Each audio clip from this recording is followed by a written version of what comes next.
I've been in music all my life, and I still don't know what the hell it is. What if one of the most legendary partnerships in music ended not with a bang, but with a wound so deep it was never fully healed? George Martin, the man behind the Beatles' sound, once called a single John Lennon song one of the biggest hurts of my life.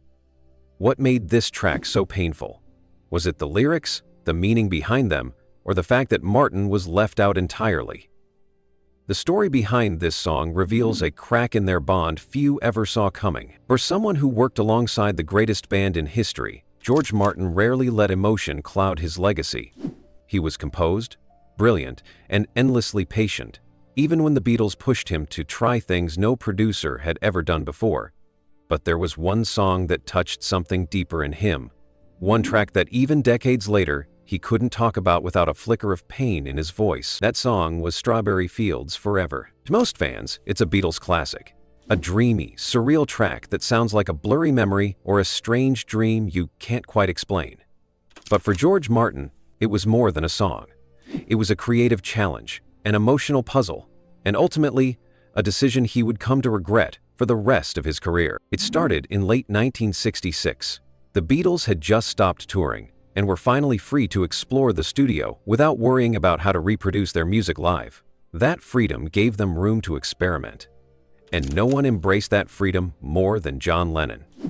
While filming a movie in Spain, Lennon started writing a song inspired by his childhood memories. He wanted to capture that strange feeling of remembering something through the fog of time, where nothing feels real but everything feels important. When John brought Strawberry Fields Forever to George Martin and the team at Abbey Road, it was raw and intimate, just John's voice and a guitar. But Lennon wasn't satisfied. He kept asking for something more, something weirder, something dreamier, something no one had heard before.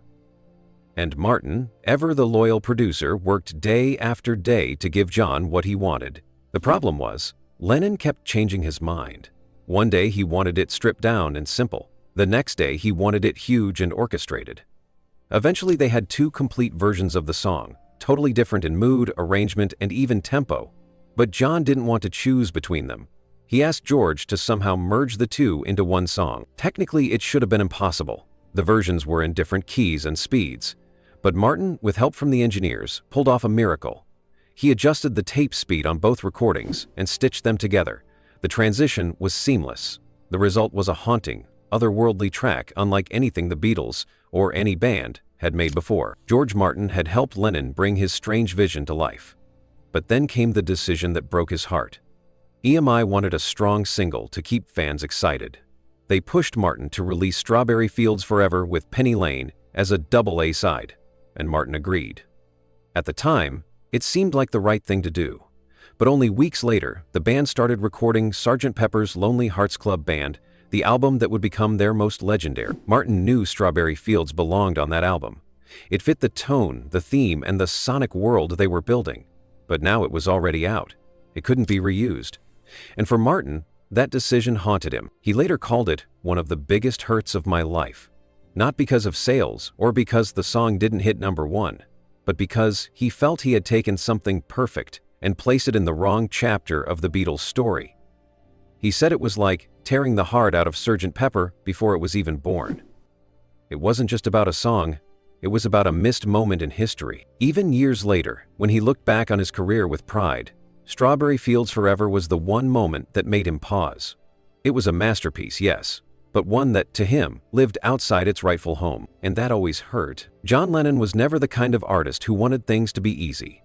He didn't like clean-cut answers or simple directions, and when he walked into Abbey Road in late 1966 with his new song Strawberry Fields Forever, it became immediately clear to George Martin that this was going to be one of their most challenging studio projects yet. Not because the song was bad. It wasn't.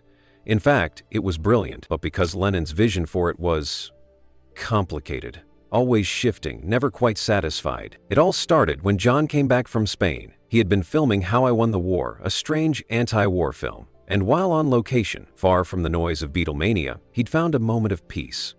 Or maybe not peace, but stillness. In that stillness, he started to reflect on his childhood. The memories came rushing back, especially of a place in Liverpool called Strawberry Field. a Salvation Army children's home near where he used to play as a kid. Those memories, hazy, emotional, and confusing, began to take shape as a song. When John brought the first version of Strawberry Fields Forever to George Martin, it was soft and bare. Just his voice and a guitar. Quiet, almost fragile. It wasn't like the other Beatles songs they'd recorded before. This was more like a mood than a melody. But Lennon had something in his head, a sound, a feeling he couldn't quite explain, and he needed Martin to help him pull it out. The challenge was, John didn't exactly know what he wanted. Or maybe he did, but he couldn't describe it in words.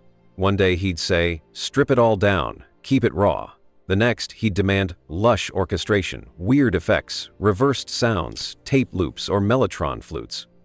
For George Martin, who had always been a calm hand in the studio, this was the beginning of a production roller coaster unlike anything he had done before. Martin wasn't alone. The entire Abbey Road team was stretched to their limits. They recorded take after take. They slowed down the tapes, reversed sections, layered in instruments that had never been used in rock music before. Paul added the eerie mellotron flute sound that opens the track. Ringo's drums were modified to give a softer, dreamlike feel. They used everything they had, creatively and technically, to create something that felt like Lennon's strange inner world. But here's where it got even harder. After days of recording, they had two complete versions of the song. One was slow, dark, moody, full of atmosphere and melancholy. The other was brighter, faster, more polished, with brass and strings. Most bands would just pick one and move on, but not John. He wanted both. Literally. He told Martin, "Just join them together." That was a problem. The two takes were in different tempos and different keys. In normal circumstances, it would be impossible to stitch them together seamlessly. But George Martin didn't say no. He went back to the tapes with engineer Jeff Emmerich. They did the math. They figured out how to change the pitch of one recording without ruining the quality, and how to slow down the other until they almost matched. It was studio surgery. They cut and pasted the two versions in the middle of the song, splicing the tapes with a razor blade by hand. This was years before digital editing. If they messed it up, it was back to square one. And somehow, it worked. The final version of Strawberry Fields Forever became a haunting masterpiece. It sounded like nothing else in pop music. It shifted moods in the middle. It bent time. It drifted in and out of focus, just like a memory. Lennon was thrilled. But George Martin was exhausted. Behind the scenes, this had been one of the most stressful productions of his entire career. He was proud of what they'd made, but it took everything out of him. Lennon's demands, his constant changes, the technical headaches, the emotional weight of the song, it all piled on. And then, just when they were done and the song was ready, came the next blow. The label wanted to release Strawberry Fields Forever as a single. Martin wasn't happy about that. He had hoped this song would be part of a future album, something that would give it the long-term respect it deserved. But EMI was pressuring them for a hit. The Beatles had been out of the spotlight since stopping touring, and the label wanted them back on top. Martin gave in. He agreed to release Strawberry Fields alongside Penny Lane. That decision would haunt him for years. The song that had taken so much emotional and technical effort was now just a single, not an album centerpiece, not part of Sgt. Pepper's Lonely Hearts Club Band, which started recording only weeks later. And worse, the single didn't even hit one in the UK. It was beaten by Engelbert Humperdinck's Release Me. To Martin, that wasn't just disappointing. It felt like a tragedy, because George Martin knew Strawberry Fields Forever wasn't just another Beatles track. It was a turning point. It was the moment Lennon's songwriting evolved into something deeper and stranger. It was also a sign of what the studio could be, a place where sound became emotion, not just entertainment. But all that brilliance had come at a cost. Martin had spent sleepless nights trying to satisfy Lennon's ever-changing vision. He had pushed the limits of what was possible in 1966. He had performed technical miracles to make the impossible song come to life. And then, just like that, the song was out in the world, cut off from the album it should have helped define. Years later, when people asked him about Strawberry Fields Forever, Martin would always praise its beauty. He'd call it one of the Beatles' finest works, but behind the praise there was always a trace of pain. He had helped build a masterpiece, and yet he never stopped feeling like he let it slip through his fingers. For George Martin, it wasn't just a production nightmare. It was a dream he helped craft, but could never quite hold on to. And that's what made Strawberry Fields Forever the song that tested him more than any other. When people think about George Martin, they think about brilliance, the man behind the curtain, the fifth Beatle, the quiet genius who took the Beatles' wildest ideas and helped turn them into some of the most iconic songs in music history. He was the architect of their sound, the one who translated chaos into symphony. But even geniuses have regrets. And for George Martin, there was one decision that stayed with him for the rest of his life. One move he later admitted was the biggest mistake of his career. That mistake was letting Strawberry Fields Forever slip through the cracks of Sgt. Pepper's Lonely Hearts Club Band. It all seemed simple at the time. In early 1967, EMI was pressuring Martin and the Beatles to release a new single. The band had been off the radar for months. No tours, no interviews, no new music. Fans were getting impatient. The record label wanted something, anything, to keep the momentum going. So Martin did what he thought was best. He gave them Strawberry Fields Forever, along with Paul's equally stunning Penny Lane as a double-A side single. On the surface, it looked like a smart move. Two incredible songs, two very different perspectives on childhood. Lennon's dreamy, surreal memories of Strawberry Field and McCartney's colorful, upbeat recollection of Penny Lane. It was a powerful combination. Critics praised both tracks. Fans were blown away. But something strange happened. For the first time in years, a Beatles single didn't hit one in the UK. It was kept from the top spot by Engelbert Humperdinck's Release Me, a cheesy ballad, a musical curveball that no one saw coming. For George Martin, that chart result was frustrating, but it wasn't what really haunted him. The real pain came weeks later when the Beatles began recording what would become Sgt. Pepper. As the sessions unfolded, it became clear that they were building something historic. This wasn't just another Beatles album. This was a concept, a reinvention, a musical revolution in the making. And suddenly, Martin realized what he had done. He had given away two of the strongest songs the band had ever recorded, and they weren't coming back. In those days, the Beatles followed a strict rule. Songs released as singles didn't appear on albums. It was seen as giving the fans more value. If you bought the album, you got new songs, not stuff you already owned on 45S. That made sense from a consumer standpoint, but artistically, it was a disaster because Strawberry Fields Forever wasn't just another song. It was a creative turning point, the very essence of where the Beatles were headed. It had all the elements that define Sgt. Pepper: experimentation, emotional depth, bold sounds, and a willingness to break the rules of traditional pop music. It should have been track one, side one. It should have introduced the entire Pepper experience, but it was gone. George Martin knew it immediately. He said so in interviews years later. He didn't try to dodge it. He didn't make excuses. He came right out and said, it was like ripping the heart out of the album. That was the mistake. Not the technical stuff, not the hours splicing tape or layering flutes or manipulating speed and pitch. No, it was the decision to release Strawberry Fields too early, to let it live outside of the Pepper's story. That's what gnawed at him. The irony, of course, is that Sgt. Pepper's Lonely Hearts Club Band went on to become one of the most celebrated albums of all time, a cultural landmark, a sonic masterpiece. It changed music forever. And yet, in George Martin's mind, it was never truly complete, because every time he heard people talk about its perfection, he thought about what was missing. He thought about Strawberry Fields Forever, about how it could have elevated the album even more, how it could have deepened the emotional arc, how it could have shown listeners where the Beatles were really headed. And not just musically, but emotionally, spiritually. Lennon poured so much of himself into that song, more than most people realized. It wasn't about a literal place. It was about childhood, confusion, identity, the weird way memories shift and melt over time. Martin knew that. He had seen it in John's eyes during the sessions. He'd felt the weight of it in the studio. He knew Strawberry Fields wasn't just a song. It was a portal into Lennon's soul. To have that kind of art sitting outside the Pepper experience was, in Martin's view, almost a betrayal of the very idea of an album. Albums were supposed to tell a story, to bring you somewhere.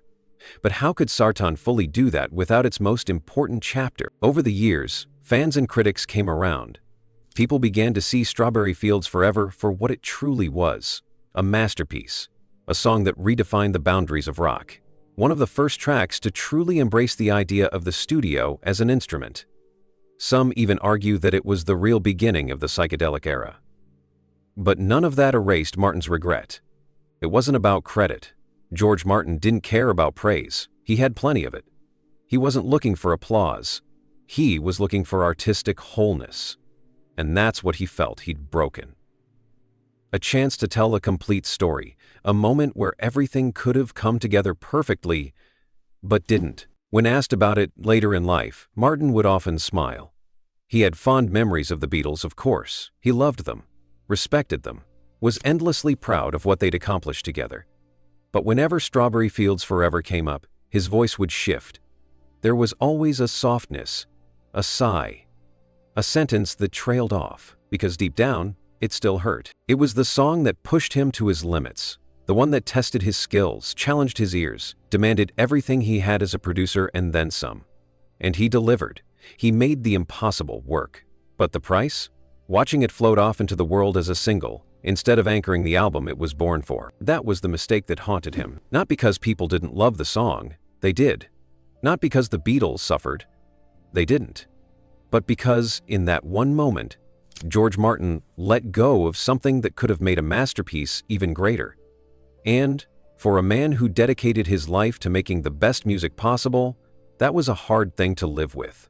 Sometimes the most painful regrets aren't the ones that ruin careers, they're the ones that no one else even notices, but that you carry with you forever.